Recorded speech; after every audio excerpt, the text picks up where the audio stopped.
Hello everyone, it's Spurs Radio 96 here, and welcome to another video of the Train Sim World News series. Today I thought we'd be having a look more in depth of the new route, United Kingdom route, which is due to come out next Thursday, the 12th of December, on consoles, PlayStation, Xbox, and of course the PC as well. We're going to be taking a look at what the stations are along the route, as well as some features.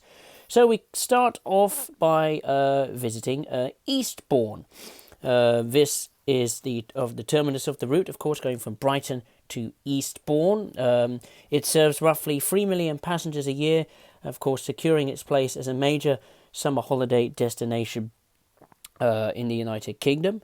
The next stop, the second station to serve Eastbourne, is Hampden Park, which was opened in 1883.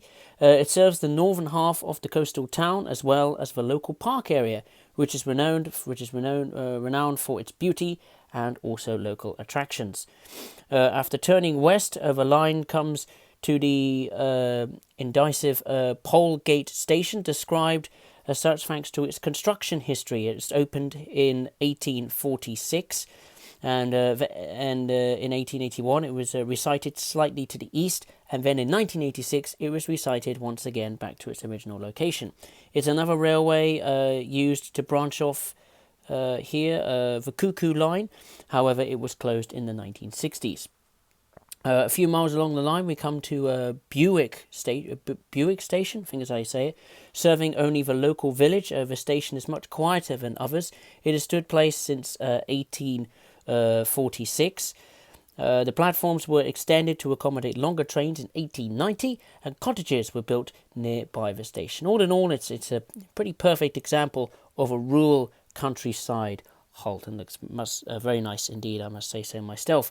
Like Buick, Glynde, the next station along the route, I think as I say, Glynde opened in 1846 and serves the nearby village as well as an opera house, although most people use a shuttle bus from Lewes to get there.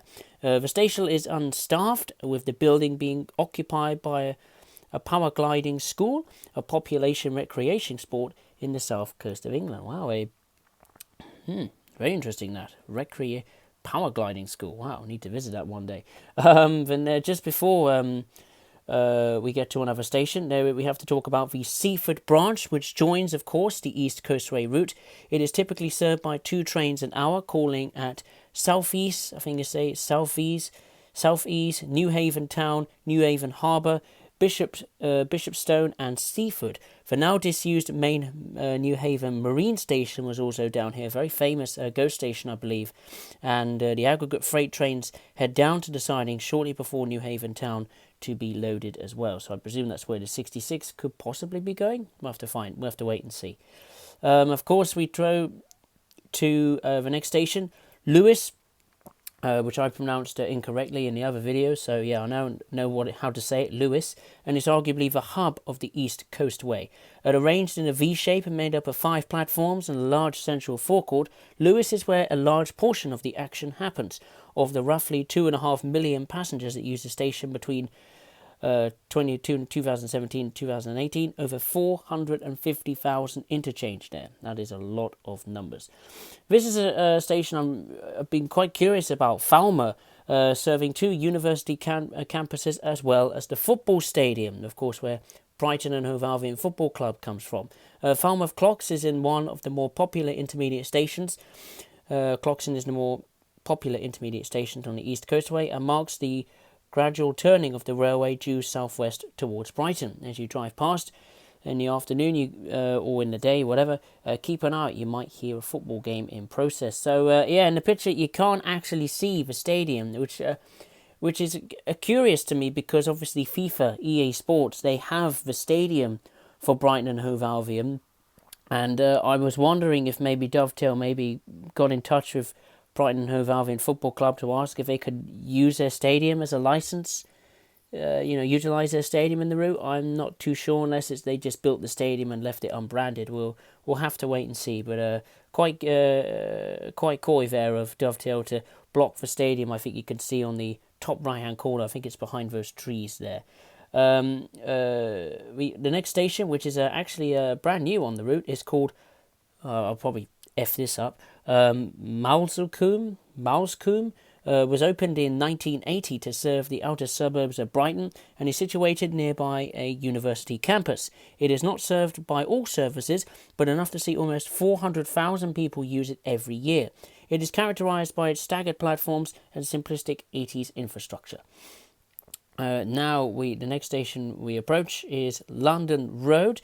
Despite being the namesake road being to the west of the station, London Road is the final intermediate stop along the route, and its peak has seen more than 500,000 people use it in 1 year.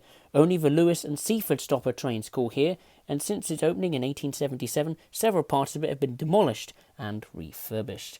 And of course, after swinging south of the London Road Viaduct, the East Coastway finally comes to rest at Britain's first rail-served seaside resort, Brighton. Hooray!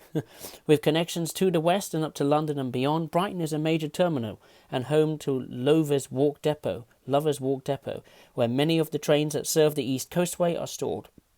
Excuse me. That brings us to the end of, the video, really. That concludes it.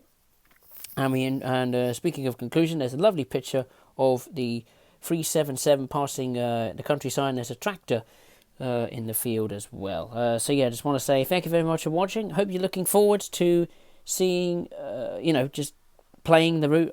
I know some of you are a bit disappointed that some other locomotives didn't make their way into the route. I'm sure they will make their way on as DLC in the future, but that's the way it is. We just have to put up with it for now. But we've got a new route coming. It's a British route. And it's probably the best Christmas present we could all have, really. So I'd just like to say thank you very much for watching, and we'll see you next time. Cheers, take care.